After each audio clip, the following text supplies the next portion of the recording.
Dear Dr. Al-Ashaykh and other honorable members of the organizing committee of the 10th International Conference on Water Resources and Arid Environments, and the Prince Sultan bin Abdulaziz International Prize for Water. Thank you for the kind invitation to present in this important event. First, I would like to thank His Royal Highness King Salman bin Abdulaziz Al Saud for being the patron of this conference, as well as the Minister of Environment, Water and Agriculture of the Kingdom of Saudi Arabia, His Excellency Abdul Rahman Al Fadli. Today, I would like to provide a short discussion of work in our group related to the PSI PW Prize on advanced oxidation technologies and nanotechnologies for water treatment and water reuse, as well as the development of novel nanosensors for the detection of toxins in water.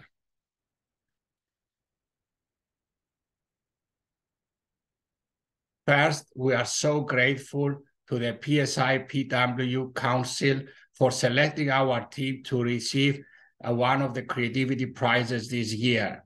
This is really an honor, and this provides further encouragement to continue our path towards research for sustainable water treatment and reuse.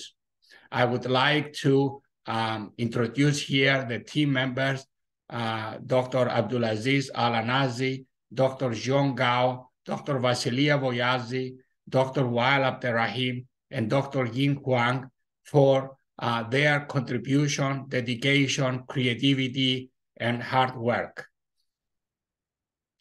I would also like to acknowledge all agencies in the United States and abroad who have funded our work over the years, and also the University of Cincinnati, who has supported our efforts towards innovative research, as well as our vision and mission for the environmental work that we are doing. Our work has been inspired by the United Nations Sustainable Development Goals, with particular emphasis on goal number 6, clean water and sanitation.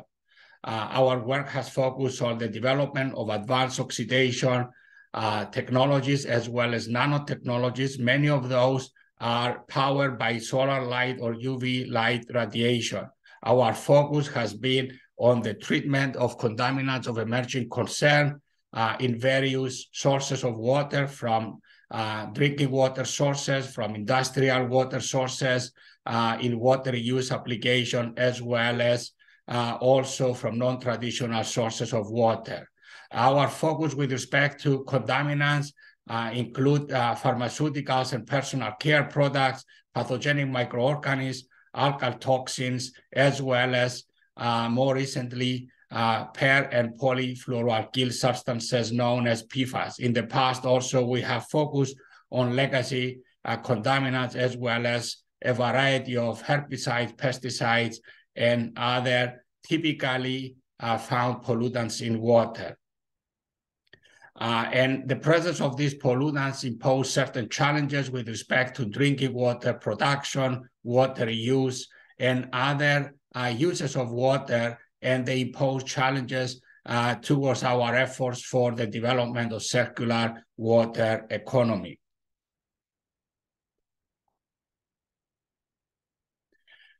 With respect to nanotechnologies, we have focused some examples here. One is a group of photocatalytic technologies where we focus on enhancement of the properties of these materials to better utilize the solar light, including the visible part of the solar spectrum. We have also focused on the development of selective sorbents, as well as anion exchange resins for the removal selectively of pollutants, including also nutrients for recovery, such as phosphate. We have also worked on the development of porous sorbents and catalytic membranes in order to not only separate the pollutants from the source water, but also degrade them. One group of technologies that we have focused include the generation technologies that generate selective radicals, such as sulfate radicals and carbonate radicals. Those can degrade some specific pollutants with certain functional groups that they react with these reactive oxygen species. But also they are not significantly impacted by the presence of background natural organic matter. Another group of technologies we have focuses on ferrite materials where these they can demonstrate reactivity through oxidation pathways as well as reduction pathways.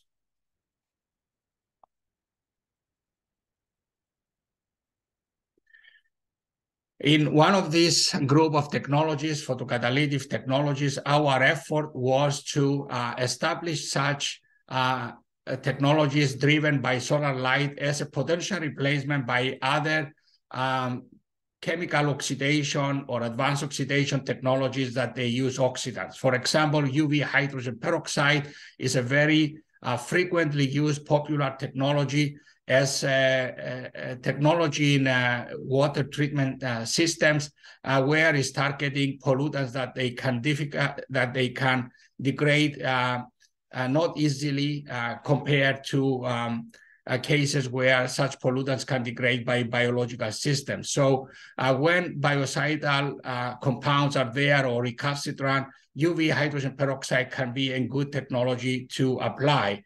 And in cases where we have water reuse systems like the kind of systems that they are using in Orange County in California, where they apply a system of different technologies in tandem for water treatment and reuse applications for indirect potable reuse, UV hydrogen peroxide is used as a subsequent step on, of reverse osmosis to eliminate some small molecules that they escape reverse osmosis. So our efforts were to develop these nanotechnologies based on more efficient utilization of solar light to replace technologies like UV hydrogen peroxide. So our work focused on the development of various of these photocatalysts, including nitrogen and boron co-doped titanium dioxide or certain phases of zinc oxide, also structural optimization of these materials, and also specific morphological properties in order to be able to utilize them in larger scale systems. So these materials were tested for the degradation of a large amount of pollutants, such as pharmaceuticals, hormones, pesticides, herbicides, plasticizers, and we have also examined the role of water quality parameters. Also, we have seen selectivity with the reactive oxygen species that they are generated in such processes like hydroxy radical, superoxide radical, or other species with these pollutants. So the pollutants show different kinetics of degradation, but ultimately all degrade to concentrations lower than the guideline values imposed by environmental agency or drinking water regulation standards. We have also scrutinized these technologies in the presence of various constituents in the source water, different water quality parameters, and also their long-term applicability and performance. In addition, we have also studied the mechanism of degradation of these pollutants with the different reactive oxygen species to establish degradation pathways. In another project led by Dr. Alanazi here, we have focused on the development of tailored design nanostructure material like spinel zinc ferrites that they have not only oxidation capacities, but also reductive type of pathways to eliminate pollutants. So in these studies, in addition to the development of this material, we study the mechanism, the kind of species that they are generated, how these species are able to destroy pollutants, pharmaceuticals such as diclofenac, either through oxidative or reductive mechanisms, and how the toxicity is eliminated using these tailored design materials that they can also have magnetic properties and be able to remove them from the treated solution. In addition, we have applied specific studies to probe reduction type of reactions with specific probes or oxidation reaction using selective radical scavenger probes in order to differentiate between the different pathways through either reduction or oxidation. In addition, we have performed extensive materials characterization studies to probe the properties of these materials as well as the active sites in order to understand how they generate the reactive species and how they participate in the specific reactions. We have probed redox transformation in these studies, and including transformation of iron species, ferrous and ferric iron species. In another group of studies led by Zhong Gao and Ying Huang, we have studied homogeneous-based UV advanced oxidation technologies in the absence of any catalyst. An example here is a UV percarbonate, where it generates hydroxy radicals, which are not selective and practically react with most organic pollutants, as well as carbonate radicals that is selective but can be important when it's generated at large concentrations. Carbonate radicals are selective, they can react with certain compounds, but also they can have the advantage of formation of transformation products that may be less toxic compared to some other kind of reactive species. In these studies, we have probed the role of water quality parameters in order to understand the impact of water quality perturbations in the source water. We study the kind of radicals that they are generated in the reactor system, as well as transformation of kinetics of target pollutants, how fast do they degrade, also mechanism of degradation, how do they degrade, to answer the question, what really is formed. And also we have determined toxicity, various types of toxicities of the treated solution to understand biological endpoints and answer the question, is the water we are treating safe to use? So our studies can inform water utilities and water treatment professionals on what is the role of water quality in the influent, what is the kind of parameters that they are needed to optimize the treatment system, and when the treatment is sufficient to remove toxicity to the targeted levels. In our studies with respect to monitoring, we focus on the development of nanosensors for in situ real-time sensing for specific toxin compounds. We have developed novel electrochemical sensors in collaboration with other researchers in our university. And these sensors were based on recognition element using nucleic acids, aptamers, for example, specific to certain toxins. In the past, we use also antibodies.